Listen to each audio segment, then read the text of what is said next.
I'm tracking yet another cold shot coming down for this upcoming weekend. How cold will it get, and are there any major storm systems on the horizon? I'll let you know coming up next.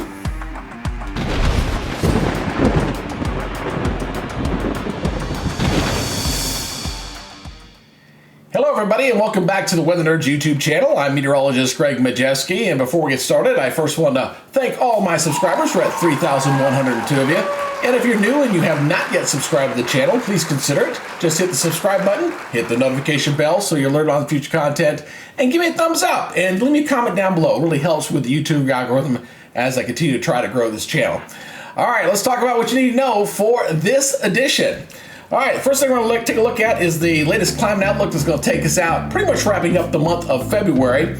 We'll take a look at the Jetstream Forecast as it's a little convoluted, and I'll kind of explain why we're seeing that here in just a second.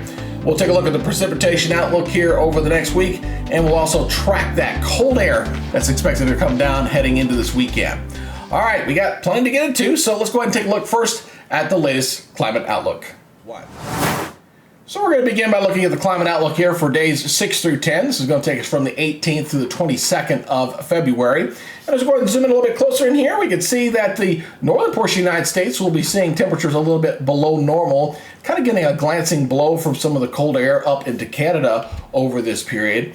The southwest will see milder temperatures in here from especially a big portion of New Mexico and into portions of Texas. But otherwise, looking at near normal conditions for a big bulk of the country. Also a little bit of below normal temperatures here across areas of, say, South Georgia, South Alabama, and most of Florida as we go through that time period. Now, let's go out a little bit further. Days 8 through 14, and you'll notice a bigger chunk of the country getting above normal with the temperatures in this area, not precipitation. We're talking about temperatures. And most of the country will be pretty much near normal, but just a couple of smaller below normal zones through that period from February the 22nd through the 26th. Now, let's go ahead and take a look at now the precipitation. Here we go. And we're definitely seeing a very active flow out on the west coast. So you're noticing a big chunk of California, seeing a big dark green in there, indicative of that wet weather pattern. So the Sierra Nevada will get plundered pretty good with some snow in there. Seeing a little bit of a break here across the areas of the south. That is some drier weather, and after the most recent rainstorms they've had, especially across areas of the south, that'll be much needed there to allow things to kind of dry out a little bit. And as we go out a little bit further in time, from 8 through 14, you notice still looking pretty active here in the west, still pretty wet out here, still below normal precipitation across areas of Texas and Louisiana, heading over to Mississippi. And maybe a little more active here across the Northeast and the Midwest with a slightly above normal precipitation expected over that time period. Now, the tool I always like to use, I always reference this, is the North Atlantic Oscillation. That's the position of the jet stream. And when it's in a negative phase, that's when we have the active weather, the cold shots that really come down, the big storm systems. And when it's in a positive phase, it is less active. So where we're seeing, if you look back here in time, back, if you remember, in January, we had a lot of big storm systems, so it was in a very negative pattern there. Then we had the January thaw into February, and it's very much into a positive phase up here. And we've been kind of hovering around a neutral phase here for the last week or so. And it looks like the trend is for it to go a little bit more positive and then kind of weaken once again going down. So when I'm looking at that, and you look at all those little red squiggly lines, that's kind of the model average there for that time period. That's telling me that we got a jet stream that's pretty much just dysfunctional at this point. So we've got basically jet streams that are not working in tandem, and they're not phased together to allow any big cold outbreaks or major storm systems over the next couple of weeks. So let's go ahead and take a look at that Jetstream forecast in greater detail. So the jet stream is that river of air very high in the atmosphere that drives the weather systems across the country. And I'll tell you, it's a very convoluted flow, to say the least, especially as we go through the forecast period. Let me go ahead and zoom out of here. And what we're currently seeing right now is you've got a very, very dominant southern jet stream here that's kind of racking around here and going up the eastern seaboard right now. You've got a weaker jet sitting up in here, and you've almost got one sitting kind of right down in here, but they're both very, very weak. And it gets even much more convoluted as we go focus into time. There's a high pressure ridge that kind of builds in across Alaska. You can see that ridging right through here. So you got the jet stream doing that number. You got this thing doing like this. the southern jet like this. So again, they're not together, not phased. You're not going to see any major cold snaps and or major storm systems with this kind of flow. Now you can still get cold shots to come down, but they're not going to be overly dramatic and they're not going to be overly cold. Now we do see the northern branch getting in a position like this as we head into this upcoming weekend, and that's what's going to be bringing us the colder air briefly heading into this weekend. But it's really going to be kind of playing games, just kind of skirting the northern portion of the United States. Look at this big ridging here.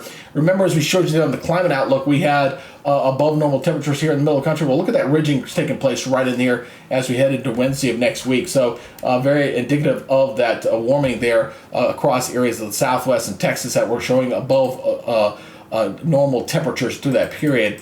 And then as we go further out here, as we go into the tail end of this 10-day run, looks like another little cold shot coming in here across New England as we go into Thursday and Friday of the following week. But otherwise, looks like no big storm systems expected, and just some glancing blows with some colder shots that'll come down across the continental United States as we go for the next 10 days on the European model. Now, let's go ahead and switch over and take a look at the precipitation. So we're going to begin our model run here on the European late in the day on your Tuesday as we progress over the next 10 days. And we're saying goodbye to the storm system across New England. It is a little chilly up there, but at least the snows have come to an end by late in the day on your Tuesday. Pretty quiet from coast to coast, but we're going to be watching our next storm system out here on the West Coast.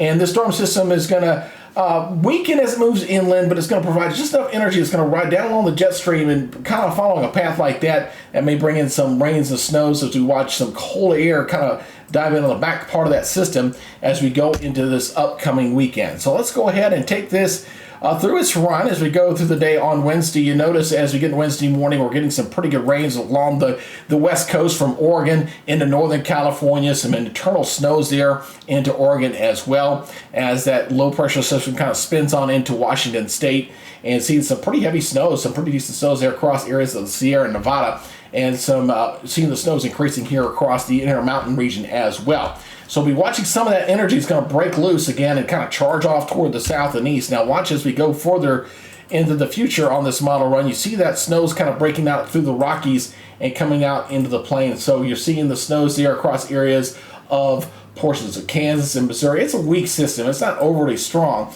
but it's enough of a system that's going to tap some of this cold air, kind of driving on the back side of this as it goes into the upcoming weekend. So you can see the snows there into areas of Missouri on Friday afternoon. This is Friday afternoon there, and then kind of going into Kentucky and maybe parts of Tennessee. We'll see some rain breaking out here late in the day on Friday across areas of Texas, Louisiana, Alabama, Georgia. Maybe a rumble of thunder, wouldn't rule it out, but nothing severe at this point. As this low is quickly going to move on, you see the snows through the Appalachians there on a Friday night and into Saturday morning, and then kind of exiting the coastline as this cold air kind of dives in on the backside of this system. And then we got another storm system coming out here on the West Coast, again with that wet weather pattern as we were showing going into this upcoming weekend, and that pattern will continue into next week as well. As that low exits off, it's going to be kind of cold and chilly on Sunday across the eastern third of the United States. And you see the precipitation, I'll back this up a little bit again as another round of heavy rains moves into California, the Sierra Nevada, and then moving into Nevada and Southern California throughout the day on Saturday and into Sunday. Now, as we go further out, you notice that we're not seeing any major storm systems going into next week, but we got another one again coming out here on the West Coast. This is like the third, fourth in a row kind of coming through there again with that very active pattern on the west. One thing about a positive phase jet stream is it does usually indicate a more active weather pattern out on the West Coast, and the West Coast will continue to get inundated there. But the bulk of the country looking pretty quiet at this point. A little weak disturbance, maybe dropping in some rains here across areas of Tennessee as we head into Tuesday, but really not a big system to say the least. And looks like a big storm system may be developing off the eastern seaboard that may drive in another cold shot here across areas of New England on the tail end of this run as that low pressure is kind of moving up that way just off the eastern seaboard there. And it'll keep it kind of cold up into New England as we head toward next Thursday. All right, we talked about the jet stream. We talked about the precipitation. Let's go ahead and track that cold shot, especially coming in for this upcoming weekend. So we're going to be looking at the 850 millibar level. That's about 5,000 feet. And I like tracking the temperatures there because you don't get the big fluctuations with the daytime heating as we track the cold air across the country. So let me go ahead and zip on out of here as we take a look at what's going on here. On your Tuesday morning, we've got the area of low pressure that's going to be moving off the eastern seaboard here. That's bringing in the snows across the northeast and the cold air kind of funneling in behind there on your Tuesday. And as we go ahead and progress further into time, as we go into the future here, you're going to see things begin to change a little bit. Still kind of cold across areas of New England, but still cold right along the northern tier of the United States here, going into this upcoming weekend. But you notice it's getting colder up into here as we're going to get some cold air to kind of come on out here, especially heading into Friday. Look how things begin to progress further off toward the south as we go into Friday morning. And this is by Friday morning. You got a pretty sharp dividing line there with that cold air kind of settling in. You got a little disturbance here that's going to be riding in across the southeast, and that's what's bringing that little bit of rain, a little bit of snow with this cold air kind of settling in, and a nice little cold shot here for this upcoming weekend. So it's going to be quite nippy across the eastern third of the United States into the southeast, much of the Midwest, and New England. You can see the dark purple indicative air of the colder air mass as we're getting that nice northerly flow coming in out of Canada. And as we go through time, though, looks like we're going to see some big changes. Notice the big warming here in the middle of the country. Look at those oranges kind of settling up in there across areas of the Texas and the desert Southwest. You can see it really ridging up there as we head late in the day on Tuesday. Look at all this right in here. So the cold air is going to briefly retreat out of the northeast briefly, but this big ridging out toward the west is going to allow things to be warming up across the middle of the country, and but still another cold shot kind of coming in here across New England, and still staying on the cool side, unsettled out here on the west coast because of the active flow with the jet stream bringing in a lot of those storm systems. There's like four of them that'll be impacting the west coast over the next 10 days. Now let's go ahead and switch over toward the temperatures here as we're going to look at the surface temperatures. And again, you'll notice the fluctuations I was talking about here from the daytime heating that makes it a little more of a challenge when you're kind of tracking the cold air. So we're going to bring this forward into Tuesday morning here, and you notice that big lot of the country, you see the blues there, that's indicative of temperatures 32 degrees or below, so not bad, fairly seasonable I would say. But watch as we go into this upcoming weekend, we're going to watch that cold air really start to sink down, and a big part of the country getting into below freezing temperatures. So you notice we got a lot of 20s and teens sitting up here across the high plains.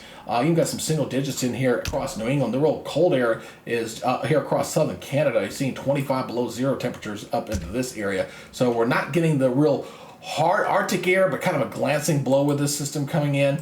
And you notice you get the daytime heating, and then we see things going into Sunday morning. Again, a big chunk of the nation looking at temperatures 32 degrees or below. Very, very cold air across areas of upper part of New England, Maine, New Hampshire, upstate New York. Seeing some very cold temperatures in the teens there, and seeing some cold air up here along the border of Canada and into areas of the Dakotas and Montana. Now, as we go beyond this, then we're going to see things really begin to warm up here across the middle of the country. Look at that. We're seeing 70s. Look at that, 70-degree temperatures, big chunk of Texas. Big warm up going into next week here with that big warming trend here with that ridging taking place there.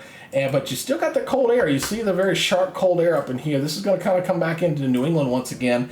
But a lot of the country is going to see mild temperatures there. Look at that. We're getting into the 50s, well up into Nebraska and into Iowa. A big part of the southeast seeing temperatures, or Texas, I should say, seeing temperatures in the 70s and 60s across areas of the southeast as we go throughout the day on Wednesday. And this will kind of continue into your Thursday as well. Look at that. Big part of the country seeing very mild temperatures, except for areas just up toward the north across areas from Minnesota over to New England. But a big part of the country will see nice warming temperatures outside of the cold shot that'll be coming in for this upcoming weekend. So we're tracking a nice little cold shot coming in for this upcoming weekend, followed by a nice warm up behind that. And of course, you folks out on the West Coast, you're going to be inundated with a lot of heavy rains and of course some very heavy mountain snows in the days ahead. We're going to keep a very watchful eye on that.